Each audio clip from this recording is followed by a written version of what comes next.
மகாலட்சுமி செல்வத்தை காக்க ஏன் குபேரனை தேர்ந்தெடுத்தார் தெரியுமா?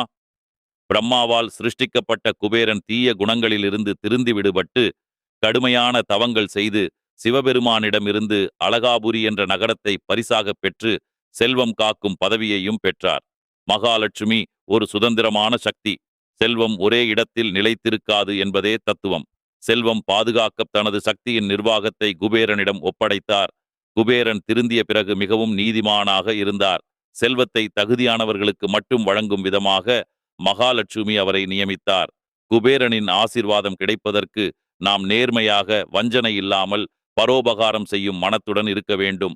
அதனால்தான் குபேர பூஜைகள் செய்யும் போது லட்சுமி குபேர வடிவத்தில் வணங்குகின்றனர். குபேரன் இல்லாமல் மகாலட்சுமி அருள் தரமாட்டார். அதே போல குபேரன் மகாலட்சுமியின் அனுமதி இல்லாமல் செல்வத்தை வழங்கும் அதிகாரம் இல்லை. இதன் ஆன்மீக அர்த்தம் என்னவென்றால், மகாலட்சுமி அனுகூலமாக இருந்தால் செல்வம் வரும், குபேரன் அனுகூலமாக இருந்தால் அது பாதுகாக்கப்படும். இருவரின் அருளும் நிலைத்திருக்க சில பொருட்களை மறந்தும் கூட தானம் செய்யக்கூடாது என்று சித்தர்கள் சொல்லியுள்ளனர்.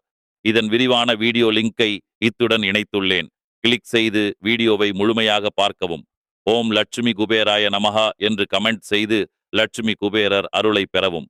ஆன்மீக புரிதலில் ஹலோ சந்திரன்.